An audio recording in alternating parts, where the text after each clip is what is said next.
I hope you enjoyed your lunch. That was very nice. And the band, let's give them another hand.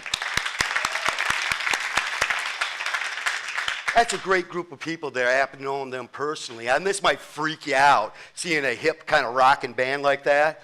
But I'm going to rat them out a little bit. Do you know that they're the worship band at my church? Talk about a cool church, huh?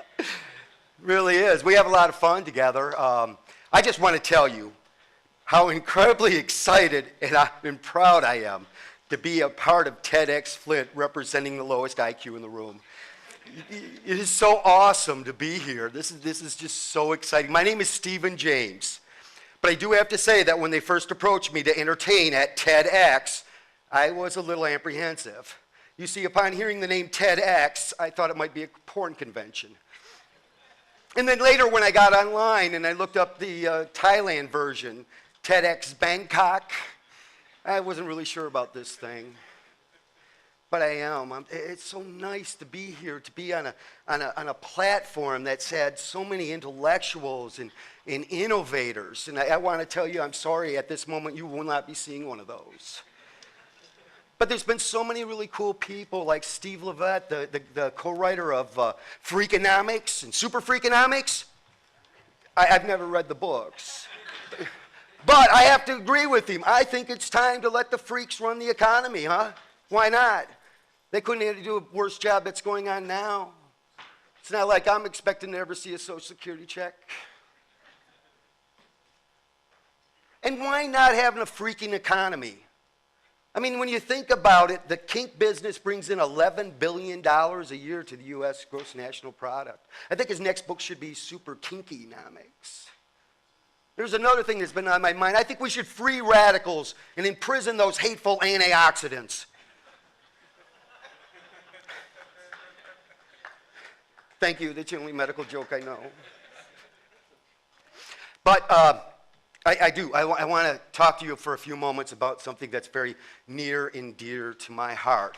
I want to talk to you about a craft that I do believe is the actual foundation of all technology and all of the industrial age. I want to talk to you about a craft that has never been given its just rewards that it deserves for what it's done for the world, and that is the craft of comedy. Take the rubber chicken. When you think about it, the rubber chicken was invented by a Frenchman. And what they had done is that they used to tie dead chickens to their muskets before they went into battle to scare their enemy. Now, this did not work as intended. Instead of scaring their enemy, all it did was make them laugh really loud. But that gave away their position. The French, the funniest people in the world, and they don't even know it. So anyhow, walking around with a dead chicken tied to the gun musket is kind of messy. So thus was born the idea of a placebo chicken. And thus the start of technology in the industrial age. You see, at the very moment that idea started to come to birth, technology was born in engineering, because there was how long are we going to make it? Should it have feathers? Should it not have feathers? And most importantly of all, what should it be made of? Rubber. Thus started the wheels in motion for the production of latex. In engineering, it meant model building. And it meant injector molds. And it meant getting hit over the head with the rubber chicken testing. And from that, the creation itself, came man's most wonderful product, the latex condom. When you think about the rubber chicken and all that it has done, think about how it helped put the wheels and tires that kept Flint rolling. And think about this, and how it brought the most important individual into technology today, the nerd.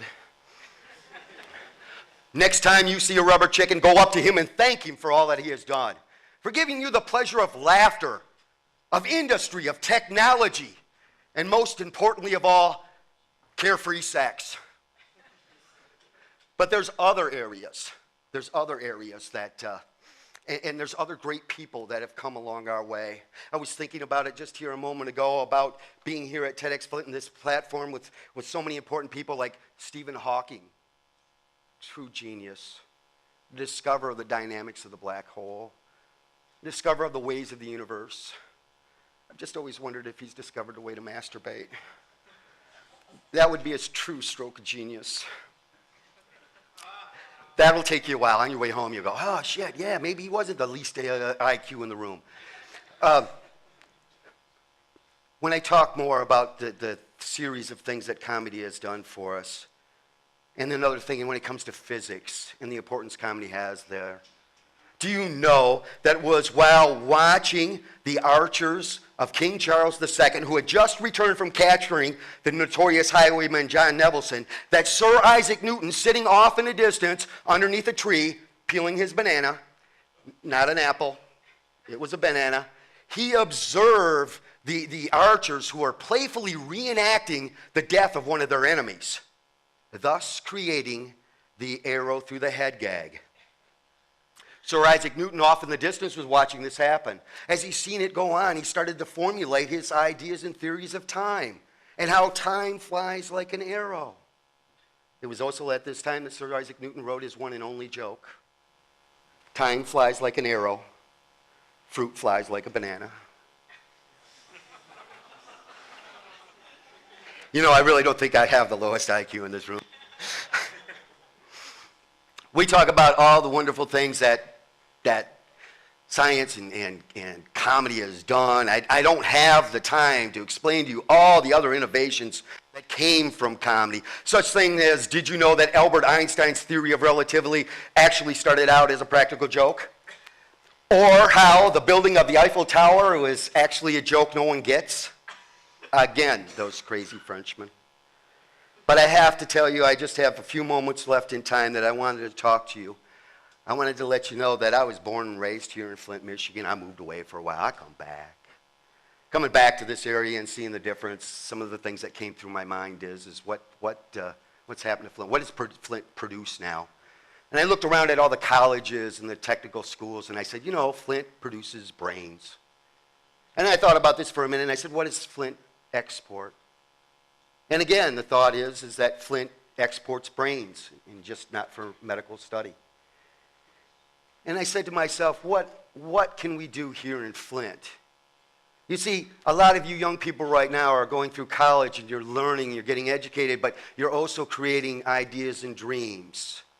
And soon there's going to come a time when there's going to be a knocking on the door for maybe another city or another state. And maybe you'll go there and take that job. I want to kind of just let you know that once you start working for somebody and making toothpicks out of logs, and your ideas and dreams start to fade away as you get caught up into the corporate structure, I want you to think about this right now. Take the ideas and dreams that you have. Find an entrepreneur in this city. In your very own colleges, there's business majors that are looking to put ideas together and make them a reality in this place, at this time, because this is your time. My name is Stephen James, and that was my time.